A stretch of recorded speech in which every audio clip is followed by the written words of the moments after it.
The skies were gloomy early in October as the GT circus returned to Silverstone. For the Embassy team, the principal objective was to beat the Michaels, Jordan and Kane, in the Eurotech team. And for the Saturday race, Neil Cunningham turned in the best qualifying performance of the year to post second, just half a second behind the champions Ferrari. I'm happy with second. I'm always looking for a pole would have been nice, but at least we're in a good starting position today. We're trying to beat Mike in the championship this weekend, and but if we can beat one of those Ferraris, the Krishniakis' car, we could maybe just run him for second in the championship, and that would be great. Up against the A-class drivers, Ben Collins qualified behind both Ferraris and Phil Keen's Mosler. He wasn't happy despite being ahead of Michael Caine. It was all right. It's about as quick as I could go, but I wasn't very impressed with the time I did. But still, we're second row and first row for the first race, so looking pretty good.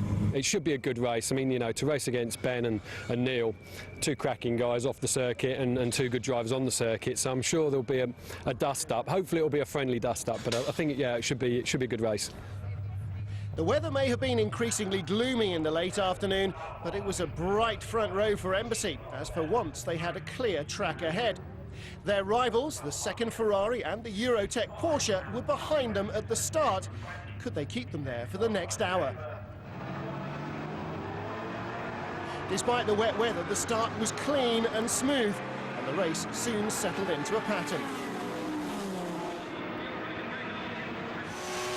Nathan King stretched away from Neil Cunningham, with Krishniakis and Mike Jordan slipping back as they circulated together. Jordan pitted on lap 19, and the team took a little time to stiffen the rear suspension before releasing Michael Caine. Neil stayed out for another 4 laps.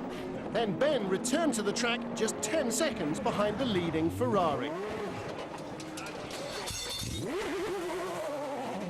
It was hard work. If you didn't get delayed at the beginning, I literally couldn't see a thing. And I tried doing my best, but they just outgunned us today. It's so simple. I'm playing down the straight here. The windscreen's all foggy, so it was a real hard work. We got oversteered from hell. I mean, in the damp this morning, the car was fantastic, and on the outlap, I thought it was really good. I think we'd just gone a little bit too soft with the back end of the car, but had a great scrap with Krishniakis there. I mean, I was quicker than him all through the complex, and he was a lot better balanced through the quick corners, but it was bloody good fun. But obviously, we need to be beating the Embassy car to try and get third in the championship. But just heard on the grapevine they might have pitted outside their pit stop window, so I'll be distraught if that is the case. Mike's rumour proved correct, and after 5 laps, Ben had to take a 10-second stop-and-go penalty that dropped them behind the second Ferrari. 5 to 0. 4, 3, 2, 1, go! By now, the conditions were completely horrendous. Cars were struggling for grip. Godfrey Jones aquaplaned off the track in his Eurotech Porsche. And as incident followed incident, the track was being littered with debris and stranded cars.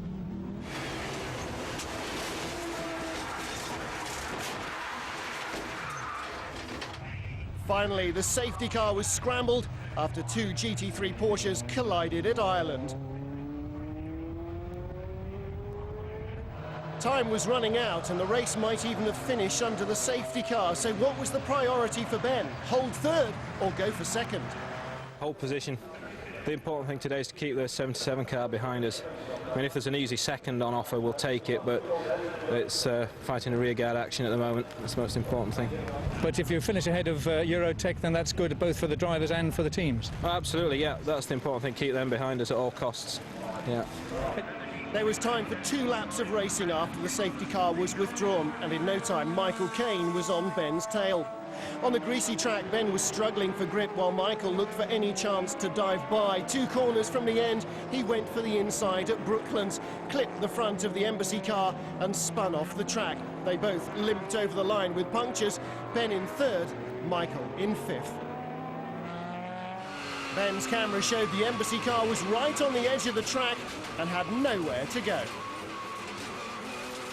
Spun as a consequence of driving into the side of Ben, which I don't call very great sportsmanship on the last lap of an extremely wet and treacherous race. I think I'll be going to have a word with him afterwards, just ask him what the hell he thinks he was doing. but you'll still take the points and say thank you. Oh, we'll take the points, but I won't say thank you. Not unnaturally, Eurotech saw it differently, with Michael reporting to his pit that Ben had driven into him. The team weren't happy with the result and decided to protest against Ben's driving. On the podium, Embassy were third, still ahead of their Eurotech rivals in the drivers' table and dead level in the team's championship. They just needed to finish ahead of both Eurotech cars on Sunday to fulfill their season's ambitions. On Sunday morning, the stewards reviewed the TV pictures and decided the results should stand. After the early morning warm-up, Ben had been confident of the outcome. But we're in third place on the last lap with 2 corners to go, and the car in fourth. Went for the do or die, you know, up the inside, which is probably I'd have done the same thing to try and get on the podium. And but it was always going to end up with it driving into the side of me, which it did. Yeah, the Drivers' Championship's what counts. Our car's been ahead all year and will be ahead in the points. Ben's dramas wouldn't have happened if it hadn't been for the stop-and-go penalty. Neil claimed he couldn't see the pit board in all the spray and didn't hear the radio message when it came with just 1 lap to go. So what had Jonathan learned from this further Embassy own goal? Maybe we need to have a 2-lap margin for error in future. Or shout louder. Or shout more frequently. Maybe so, but radio communication being what it is, and a racing car being a noisy environment, the more communication you have, the more chance for a misunderstanding of the instruction is our philosophy. The more you talk, the more you're going to distract the driver, the more he might mishear you. It can work for you, it can work against you. This time it worked against us. Saturday's gloomy and contentious atmosphere was replaced by brilliant autumn sunshine on Sunday as the cars took to the grid for the last race of the season. Ben lined up fourth, knowing second in the drivers' table was out of reach. But in the team's contest, he just had to keep the 77 car behind him. So what were Jonathan's final instructions? Don't get involved in anybody else's accidents. Keep, make it a nice clean race, keep out of trouble, and more importantly, keep either of the or both the Jordan cars behind us. It was to prove sage advice. As the field charged into Copse on the first lap, Tim Mullen spun the second Ferrari down the field. At the next corner, Phil Keen's leading Mosler ran wide into the gravel as Kirkconney's Ferrari and Stuart Mosley's fast-starting GT3 Porsche slipped past Ben. Ben retaliated immediately, reclaiming second. At Abbey, Michael Caine dived inside Mosley for third, who then bumped into Anthony Reid's Nissan.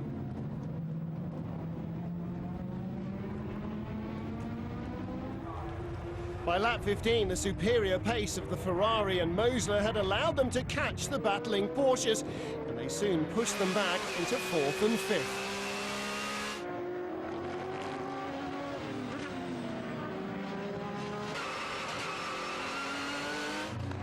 This time, the Embassy pit stop was faultless, but the Moslers was slow, and the second Ferrari changed its flat-spotted tyres, leaving Neil and Mike Jordan nose to tail again in second and third.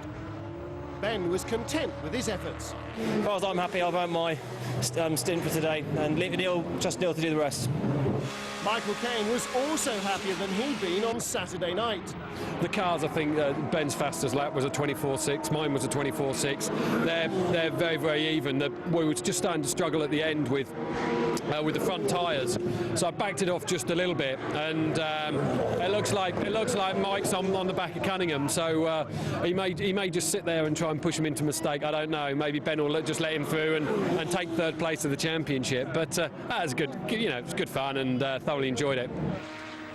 For the remaining 19 laps, Mike harried Neil remorselessly but couldn't find a way by. Mutual respect over their long rivalry made for a clean fight and a fair result, leaving Embassy the best of the rest behind the all-conquering Ferraris. He ran a perfect race, Mr. Consistency. He was fantastic.